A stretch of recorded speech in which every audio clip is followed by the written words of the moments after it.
Sophie Petronim keluar dari pesawat dengan kepala tertutup kain seperti yang dilakukan wanita muslim pada umumnya. Dia menyapa kepada semua orang yang hadir di bawah sana. Dari dalam pesawat turun dan bertemu Presiden Macron tepat di tangga pesawat. Ia berhenti sebentar, melihat wajahnya dan berkata dalam bahasa Perancis, "Saya telah masuk Islam, saya bukan lagi Sophie Petronim seperti sebelumnya, tapi sekarang saya Mariam Petronim." Sebuah pesan dilayangkan kepada Presiden Prancis Emmanuel Macron. Surat ini diduga berasal dari Sophie Petronim, seorang wanita misionaris yang melakukan pekerjaan kemanusiaan asal Prancis yang ditawan selama 4 tahun di Mali.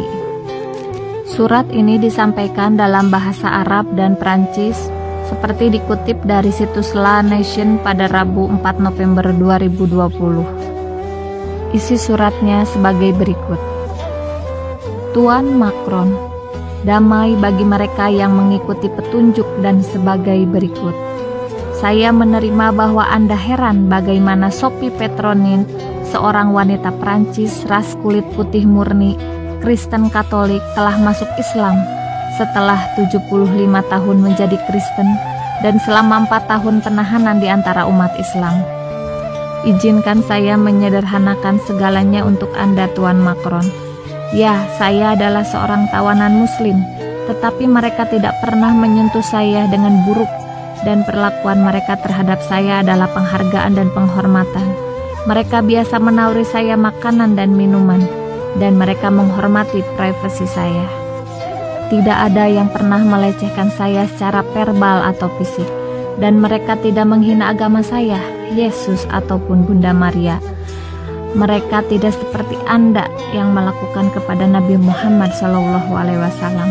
Mereka tidak memaksakan Islam kepada saya, tetapi saya melihat dalam akhlak mereka orang-orang yang mensucikan diri dengan air dan berdoa kepada Tuhan, sholat 5 waktu, dan berpuasa di bulan Ramadan. Tuan Macron, orang Muslim di Mali memang miskin. Ya, negara mereka miskin. Tidak ada menara Eiffel dan mereka tidak tahu parfum Prancis kita. Tetapi mereka adalah yang paling bersih dari kita dan hati yang paling murni. Mereka tidak memiliki mobil mewah dan tidak menghuni menara-menara tinggi, tetapi perhatian mereka di atas awan dan iman mereka lebih teguh daripada pegunungan. Tuan Macron, pernahkah Anda mendengar pembacaan Al-Quran dalam hidup Anda saat mereka membaca Al-Quran dalam doa mereka saat fajar dan malam?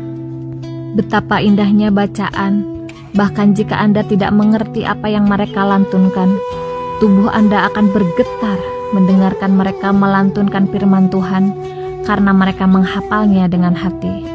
Kemudian, Anda menyadari dalam pikiran bawah sadar Anda bahwa ini bukanlah ucapan manusia melainkan melodi surgawi yang turun dari langit, dan Anda memiliki keinginan kuat untuk mengetahui arti dari apa yang mereka nyanyikan saat fajar di malam hari dari himne surgawi.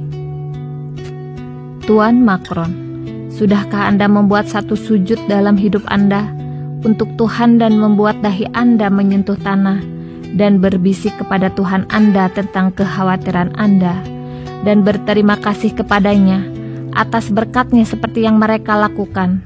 Pernahkah Anda merasakan kedekatan Tuhan dengan Anda dan kedekatan Anda dengannya? Tuan Macron, wanita mereka hitam seperti arang, tapi hati mereka putih seperti susu. Mereka memakai pakaian sederhana, tetapi di mata laki-laki mereka adalah yang paling cantik. Mereka tidak bergaul dengan laki-laki asing, mereka tidak mengganggu mereka, dan salah satu dari mereka tidak memasukkan seorang laki-laki ke dalam rumahnya tanpa kehadiran suaminya. Mereka tidak minum alkohol, tidak bermain judi, dan tidak berzina. Tuan Macron, kaum muslim di sana percaya pada semua nabi, bahkan nabi Tuhan Yesus yang mereka cintai lebih dari kita. Dan ibunya Maria yang saya namai menurut namanya, karena cinta dan penghormatan mereka yang besar terhadap Ibunda Maria. Tuan Macron, Anda mungkin bertanya kepada saya bagaimana mereka mencintai Kristus lebih dari kita. Saya menjawab Anda, ya, mereka mencintai Tuhan Kristus lebih dari kami, karena negara kami menumpahkan darah orang yang tidak bersalah atas nama Kristus. Negara mereka menjadi sunyi dan kekayaan mereka dijarah. Jadi kami menikmati barang-barang dari negara-negara Muslim, dan kami mengekstraksi upeti dari penguasanya dengan berbagai cara, dan kami memaksakan proyek komersil dan konsumen yang tidak berkembang, maka mereka dan menyebarkan hasutan di antara mereka, kemudian menjual senjata untuk membunuh satu sama lain, tetapi kami tetap menganggap mereka teroris, ketika mereka menyadari bahwa kami adalah terorisnya, bukan mereka. Mereka memperlakukan saya dan sandera lainnya dengan moral Kristus yang kami pelajari di gereja-gereja, tetapi kami tidak menerapkannya pada kenyataannya. Tuan Macron, kesimpulannya, saya tidak ingin mendeklarasikan Islam saya di Mali, sehingga saya tidak akan dikatakan telah masuk Islam di bawah pedang. Dan saya memutuskan untuk mendeklarasikan Islam saya saat saya bebas di tanah Perancis, untuk menyampaikan pesan Islam kepada jutaan orang Prancis dan Eropa. Tuan Macron, ini adalah agama Islam yang kalian perangi siang dan malam. Ini telah menggerakkan hati saya dan memenuhi pikiran saya. Saya mengajak Anda kepada Islam dan mengakhiri sangkaan-sangkaan tentang agama agung ini yang sudah dinubuatkan oleh semua nabi dan rasul semenjak zaman Nabi Adam, yang kemudian disampaikan kembali oleh Yesus dan ditutup oleh manusia terbaik di muka bumi ini, Muhammad SAW. Semoga salawat dan salam senantiasa terlimpah atasnya. Demikian, Sophie Petronim.